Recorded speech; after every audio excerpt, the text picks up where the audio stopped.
Hey everyone, I am Kayla Nicole 999 and I am sitting in my car, but welcome back to my channel. Gosh, I haven't uploaded any videos lately. I haven't been making any videos lately. I have a few videos that I need to get made, but life is just fucking crazy is what it comes down to. So right now I am sitting in the all-electric vehicle that I rent to drive rideshare with, and it's charging. So I figured, what else should I do but make this video? What is today's topic about? The roommate from fucking hell. Oh my god, you guys. Where the fuck do I even begin on this? Alright. Oh god. Okay, so my life has just been hell, period. I mean, basically ever since I was born. I was born to a narcissistic, abusive mother. But that's besides the point, okay? So, well, actually, no, it's not, because that's a bit of the backstory. I'm just trying not to go off on a rant about my mom right now when the video is supposed to be about the fucking roommate.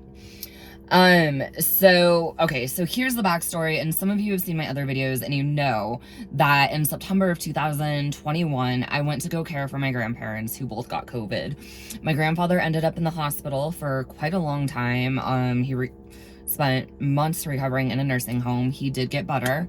My grandmother with dementia did not get sick that badly. So I was caring for her.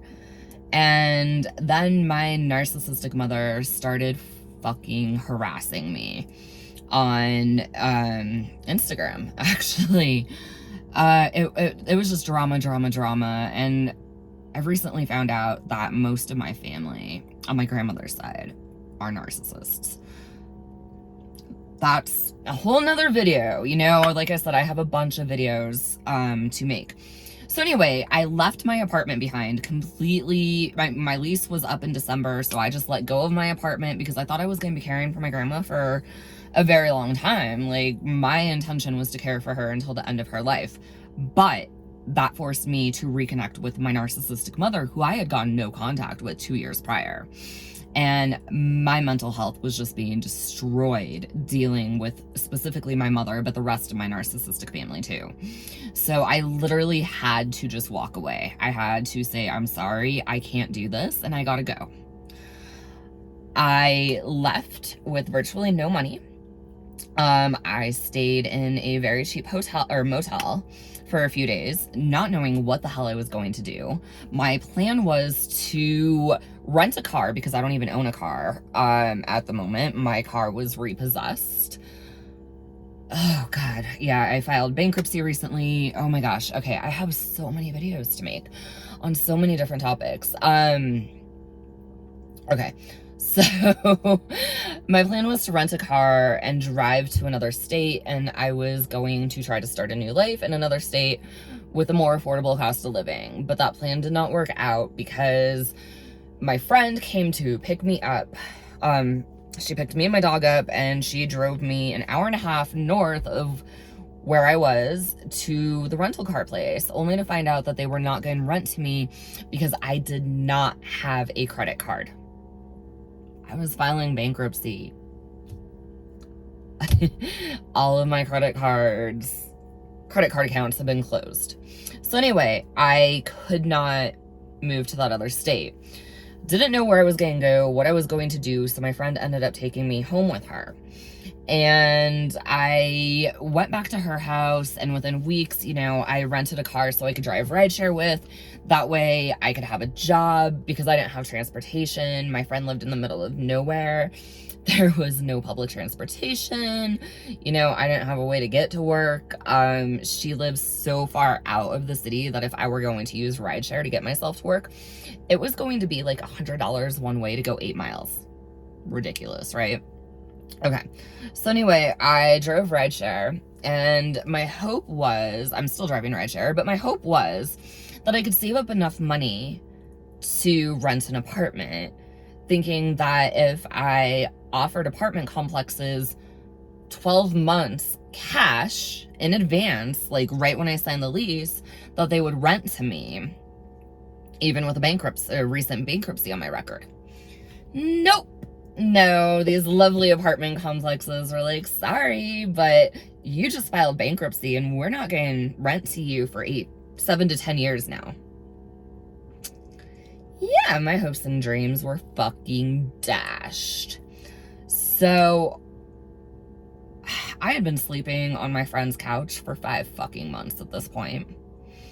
I did not want to overstay my welcome, and I needed a bed to sleep in. Like, as grateful as I was to my friend, I could not continue sleeping on a couch.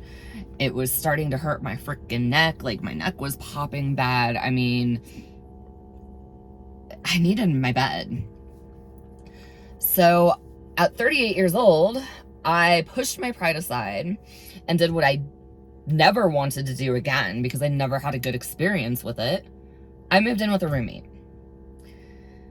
So I found this place on Craigslist and it seemed perfect, right? Like, I mean, yeah, it was a bedroom for a good price and it had a private bathroom in the bedroom and my dog was allowed and there was plenty of room in the basement for storage so I could get all of my stuff out of storage and I wouldn't have to pay for storage cost any longer. It seemed great. But a little voice inside my head said, you don't want to live with this man. Before I even met him, you guys, before I even met him, okay? Just from looking at the ad. And I pushed that little voice aside and I said, you don't know this man, Kayla. You have severe PTSD from being in abusive relationships and being a rape survivor, multiple time rape survivor. And you can't sit there and assume that this man that you don't even know is going to be toxic. Okay? So I went to meet him. And things seemed okay. Like, I looked around, you know, seemed like an okay place. I disclosed literally everything to him. I disclosed my misdemeanor harassment charge from 2005, which was utterly ridiculous. Because the way I got that charge is it was during an argument with a boyfriend who was about to be an ex-boyfriend. And we were arguing and he was planning on leaving the apartment that we shared together. And all I was asking was for him to stay in that apartment because he can afford it. He could afford it on his salary and I couldn't afford it on my own. And I grabbed his wrist like this and I said, can we talk about it? And I also picked up some plastic bags and I threw them in a closet. Didn't throw them at him, nothing. Well, when I grabbed his wrist like this, he flung me into a fucking wall. Anyway, cops show up. And I'm a person who has been groomed to stay silent about abuse. So even though he had prior domestic abuse charges on me, I had pressed prior domestic abuse charges on him because prior to this, he picked me up by my fucking throat like this and held me against a wall. Yes, I know, I should have left, but when you've lived in abusive situations your entire life, you stay. You stupidly stay. So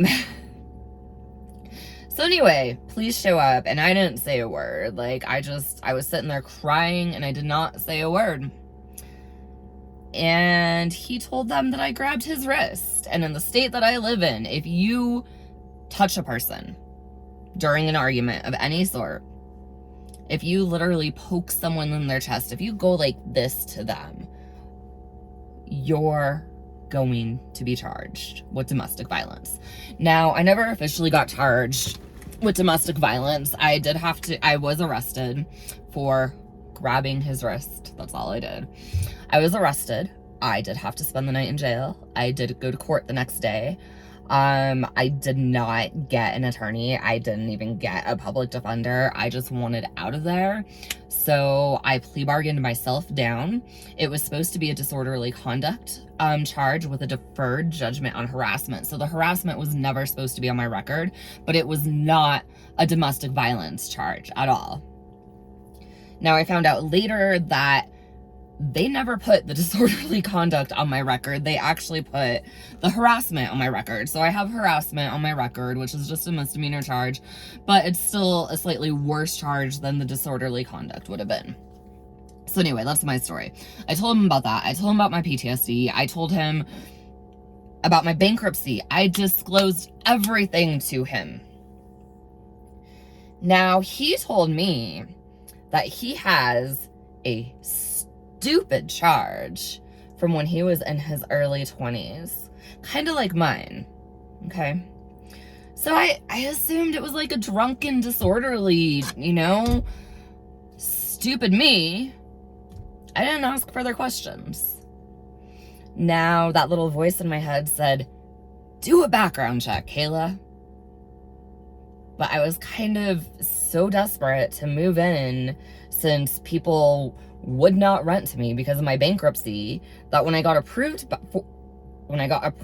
for this place by the landlady, he does not own this home, I kind of just jumped and I didn't do a background check.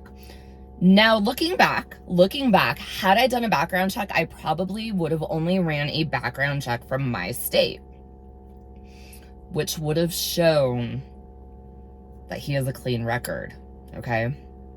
Because he's never been in trouble in my state before.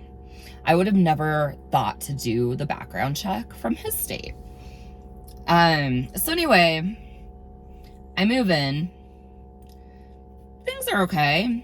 He's an attractive man. Many of you know that I have not had sex. At the time of moving in, which was in May 2022, that I had not had sex in 3 years. The last man who touched me sexually is one of my rapists. I made a whole nother video on consent. You guys can go back and watch that one. I really don't want to get into that one. So anyway, yeah, I've been having a really hard time trusting men. I have severe CPTSD. If you don't know what CPTSD is, it's complex PTSD. Basically that means, and PTSD is you experienced one traumatic event. So, people in the military, when they go to war, yeah, that was a prolonged traumatic event, but it was still one prolonged traumatic event. The difference with complex PTSD is that you experience different traumatic events over and over and over again, which is my life. I've been experiencing trauma since I was born. Okay, so fast forward. This guy and I went out after I lived there for about a week. He took me to the bar and we were drinking, and then he kissed me, which I was okay with because he was attractive. He seemed like a nice guy. But then he said something that really bothered me. He looked at me and he said, "I'll love you forever, Kayla." Red flags, alarm bells were going off, okay? That is a huge red flag, you guys. That is something that a narcissist would say. And I know this because I've had way too many narcissists in my life. And so that little voice in me said, "Kayla, do not have sex with this man." And I ignored that little voice and I said, "Kayla, you cannot keep being suspicious of every person you meet because you're traumatized. You cannot keep letting your anxiety get in the way. Just because this man said this. I mean, yeah, it's not the right thing to say, but he's been drinking, you know. God, I can be a stupid bitch sometimes. Anyway, I let that one go. During this night at the bar, he also handed me his driver's license at one point, and in his photo of his driver's license, he had long hair, which he does not have long hair anymore. And I looked at that photo, and with his long hair, he looks just like my most recent rapist. Now, that caused me to get physically ill. And again, that sent off alarm bells. But again, I told myself, Kayla, it's your anxiety. Just because he looks like your most recent rapist doesn't mean he's anything like that man. So I pushed that aside.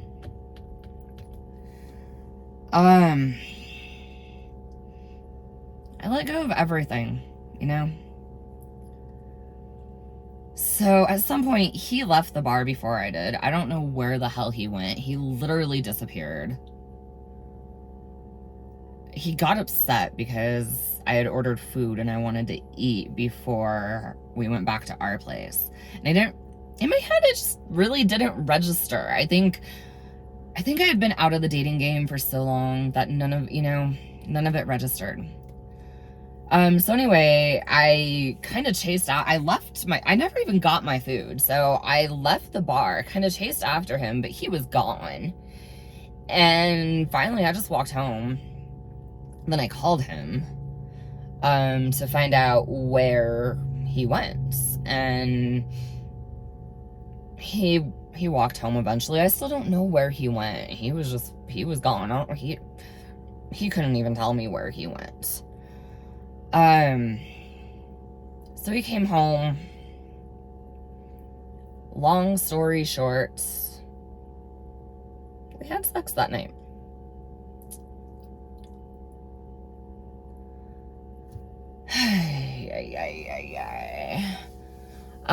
So yeah. He brought up the movie The Notebook, which some of you guys know about my heartbreak, and I don't know if I've ever told the story about the man who broke my heart in 2018 and how the movie The Notebook correlates to that story on YouTube. Anyway, that kind of triggered me.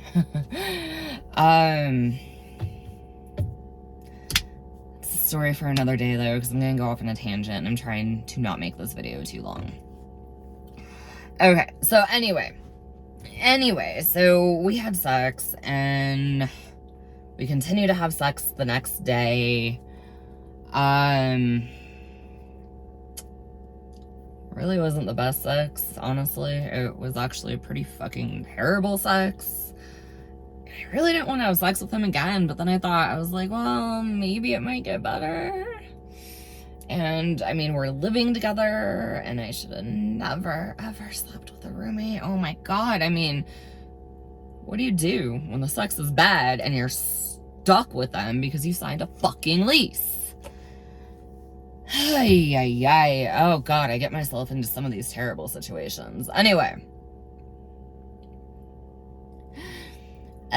so after we had sex that first time, like, things went bad within the first week. So I had some boxes sitting against a kitchen wall. There were 2 boxes, and they weren't hurting anybody. And he had told me, oh, those boxes don't bother me. They're up against the wall. It's no problem.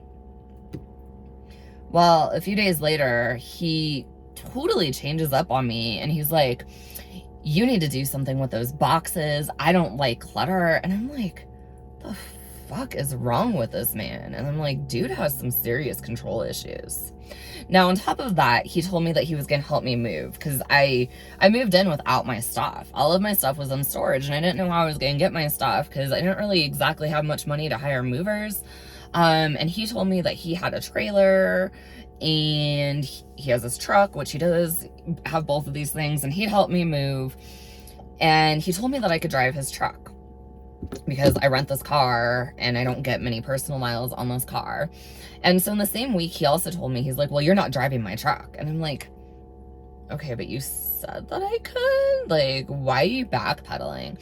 So I got really upset with him, and I was like, you know what? You just don't need to help me move at all. I'll take care of the boxes. And then I didn't talk to him for like a week. Like, I legit gave him the silent treatment. And then the following Saturday, like, he texted me, and he's like, well, I'm on my way home, and I got you a present.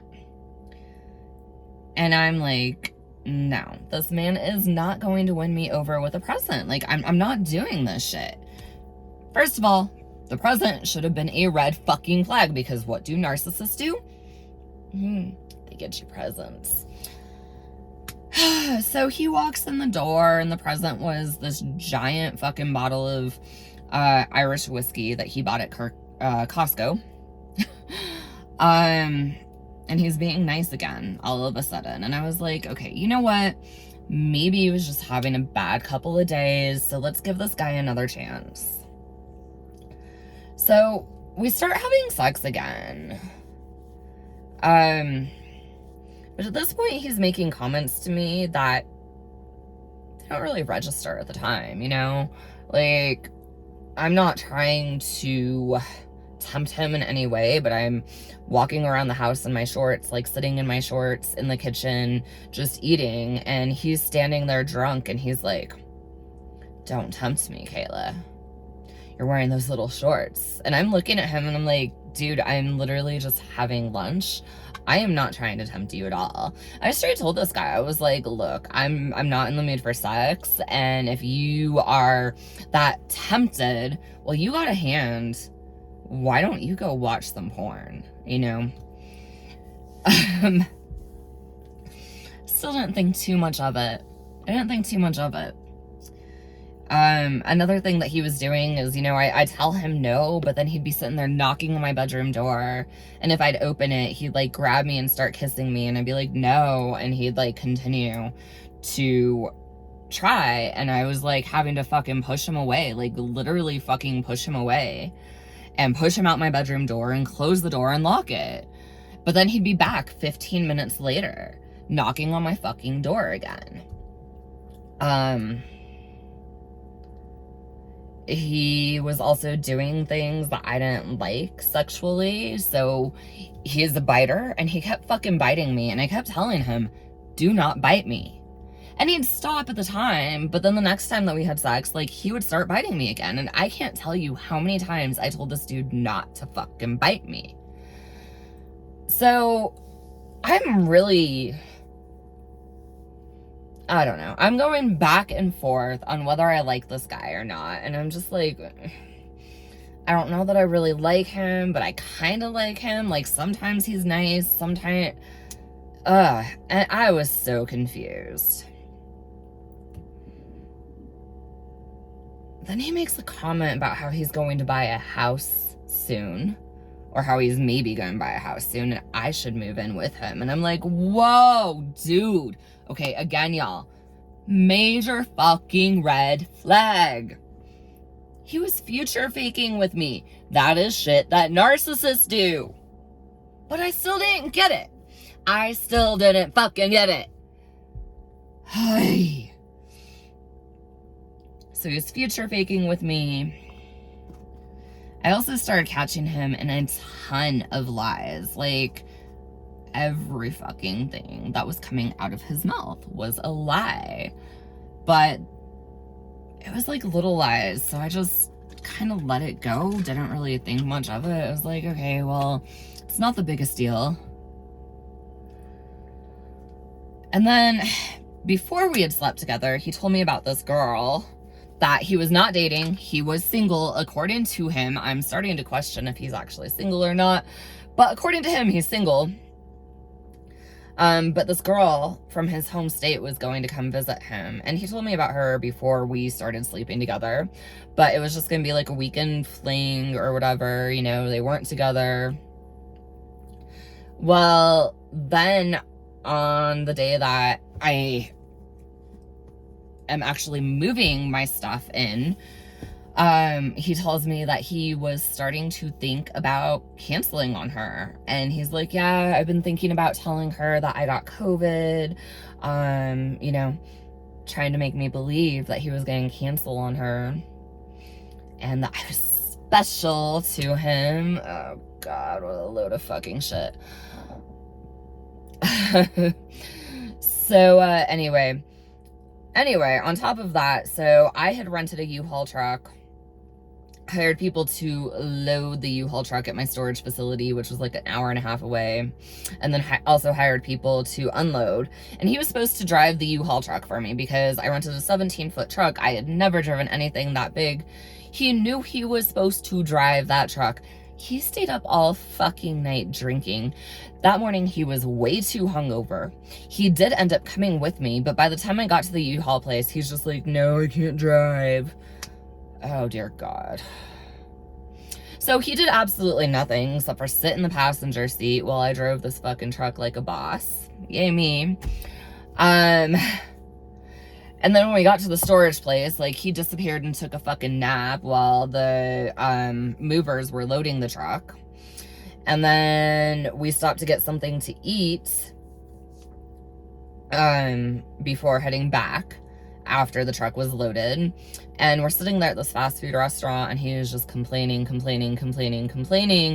the food's taking too long. And I just, like, looked at him. I was like, is complaining going to make your food get here any quicker? And he looks at me and he's like, no, but it makes me feel better. And I was like, whatever, dude. Okay. So then we get back into town, and there's this car kind of sitting in the middle of an intersection, and I couldn't really go anywhere. I'm a rideshare driver, so I'm a patient person, and he freaking reaches over and lays on the horn, and that pissed me off, okay? But I was like, you know what? It's been a stressful day. I'm gonna let this go. So anyway, we get back to the house, and the movers show up to unload the truck. By this time, I was too exhausted to drive the truck back. So I asked him to drive the truck back and drop it off for me, which he did. He rallied to do that, but that was literally the only thing that he did. And then I asked him if he wanted to get some pizza afterwards, because I was too tired to cook. And he's like, yeah, we can do that. I expected him to go in half with me. No, the dude made me pay for the fucking pizza. He didn't do jack shit except for drive the truck 13 minutes back to the drop-off location. That's it. 13 minutes. And he let me buy fucking pizza as if he actually helped with stuff, okay? That was another fucking red flag. But at this point, I'm just too irritated to even care. The pizza gets there, I ordered wings too, and then he starts complaining about how he doesn't like the wings that I ordered. And I'm just looking at this dude. So at this point, he then brings up a new trip that, you know, he's going to go on that he never mentioned before. I knew immediately there was no new trip. He was just going to go with that girl he told me he was thinking about canceling on and telling he got COVID. And he thought I was stupid enough to believe his bullshit. Okay, he told me that the girl annoys him. Yeah. Anyway, I didn't deal with it that night. He was about to leave on a different trip that had been planned and I knew about, so I just let him go. And throughout the entire time he was gone, I was trying to figure out how to fucking end it. Okay? So then he comes back from this trip and I try to end it. We instead have sex again. Stupid me. Now at this point, he had told me that I was the only girl he was having sex with. But guess what? He threw off my pH balance. I ended up getting a fucking yeast infection. And the only time, I haven't had a yeast infection in years, but the only time that I get yeast infections is when I'm sleeping with a guy who's fucking other girls.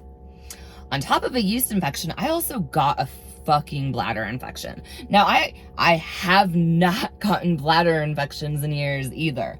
So, big red flags that this guy is trash. Okay? So I sleep with him this one last time, and Then he tells me, he's like, oh, by the way, I forgot, next weekend I'm going to be going to the hot springs. Can you watch my dog? And at first I was like, yeah, because I forgot that he was taking that girl to the hot springs. Spaced it out. And then he talks to me later that night. He's like, oh, by the way, yeah, so that second lake trip that I told you about, it's not gonna happen. And that's when it, wait, no, hold on. Yeah, anyway, that's when it hit me. I was like, motherfucker. Oh my God, he's asking me to watch his dog while he goes and fucks this other girl. So anyway, he waits a few days. And then he's like, oh, by the way, my friend is gonna be here. And I just went off on him. I was like, we are never having sex again. I am not watching your fucking dog while you go fuck some other girl. You need to find somebody else to do it because I am not your pet sitter. And I ended it. Okay. Totally ended it.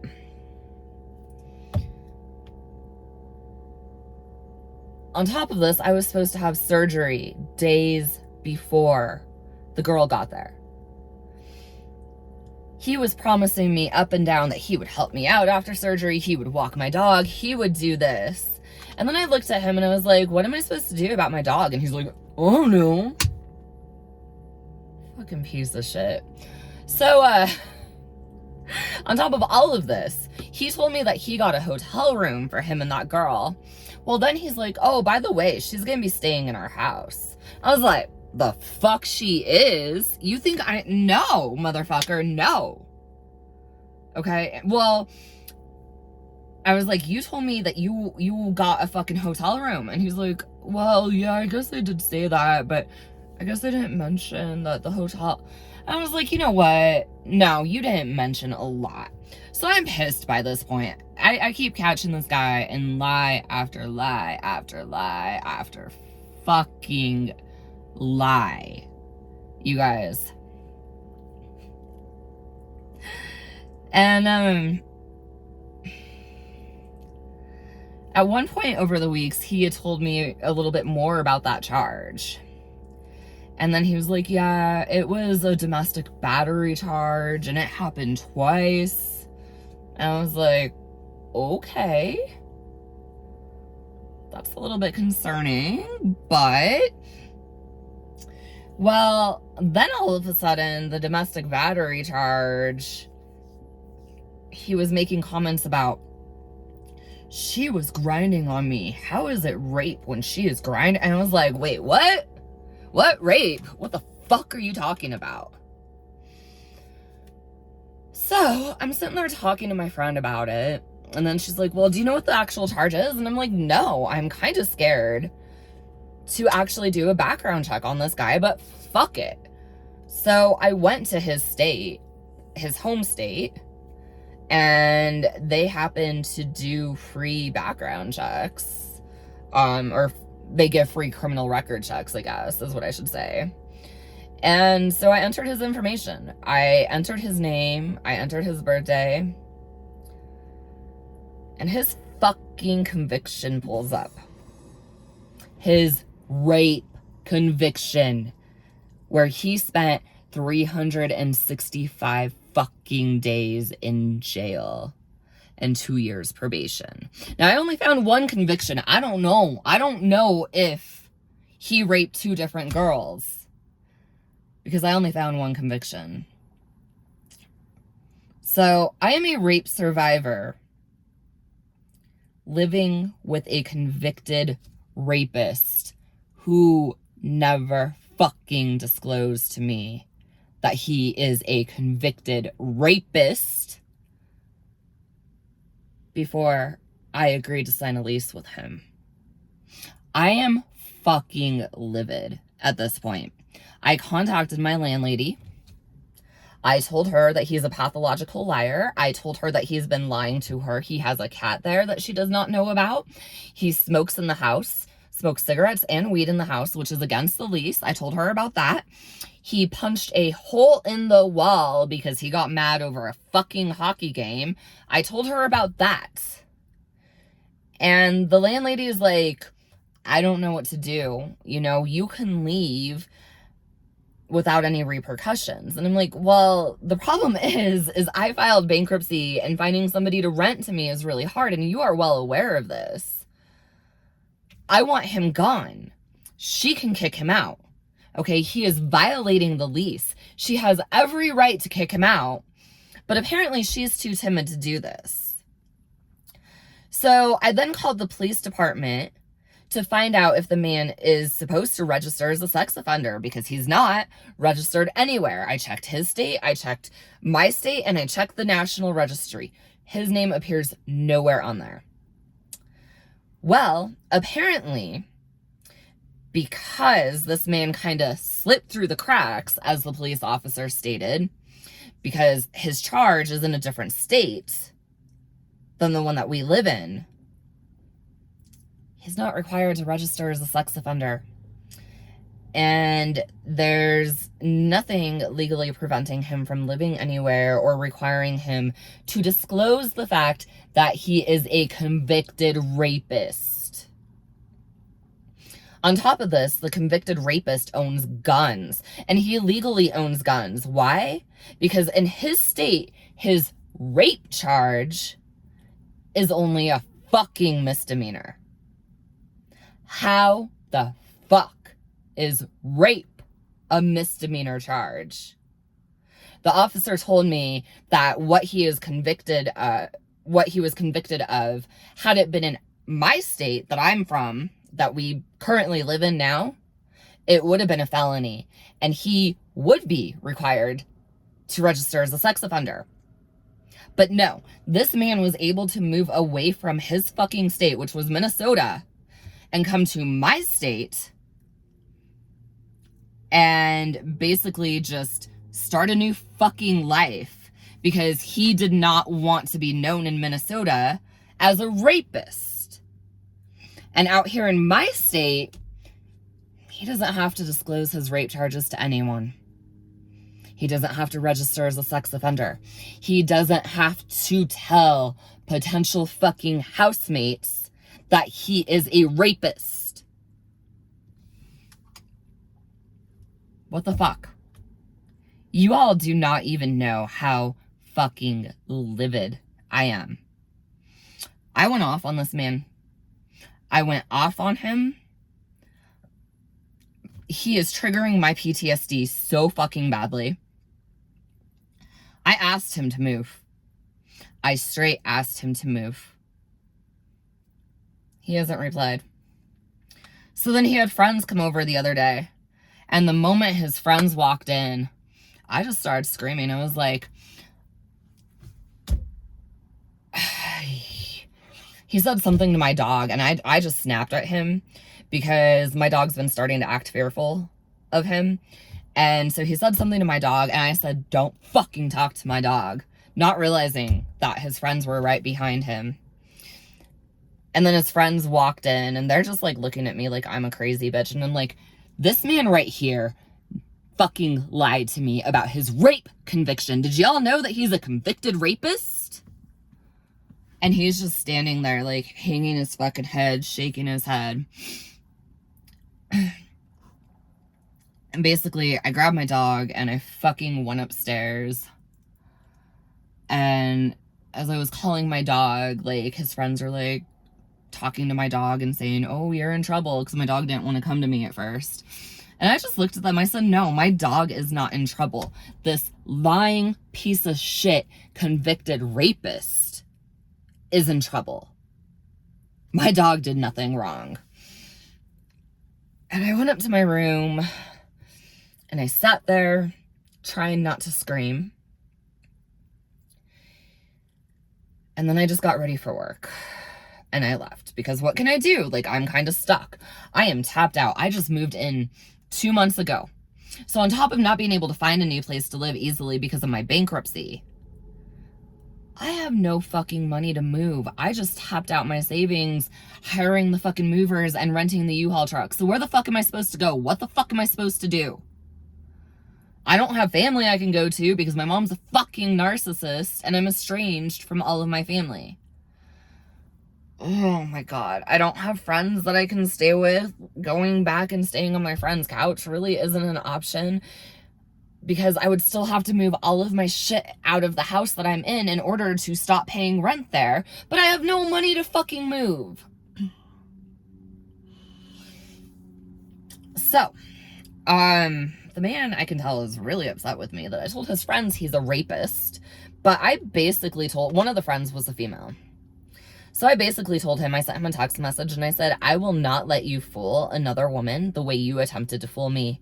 I said, any female that you bring into this house is going to be told that you are a convicted rapist.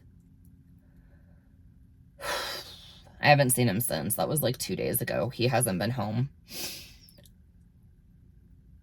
And I don't know what the fuck I'm going to do. I'm trying to figure out options. But at this moment, I am a rape survivor with severe fucking PTSD, stuck living with a convicted rapist who never thought to disclose the fact that he is a convicted rapist to me. So people, please do not make the same mistake that I did. And before you move in with anybody, run a national background check on them. Just because their criminal record is coming up clean in your state or the state that you currently live in, it doesn't mean that they don't have convictions in a different state that you're not finding. I wouldn't wish the situation on my worst enemy. I'm not handling it very well. I am fucking sick. I am physically sick. I am having so much PTSD from the situation. It's not even funny. But there's really not much I can do about it right now. Anyway, this is where I'm going to end the video. If you like this video, please be sure to give me a thumbs up. If you have anything to contribute or have any experiences that you would like to share, please feel free to comment. And if you would like to stay connected with me, then be sure to subscribe, hit that little bell to be notified anytime I upload a new video, which is not often right now. But I do have a bunch of videos to make. And thanks for joining me, and just please stay safe.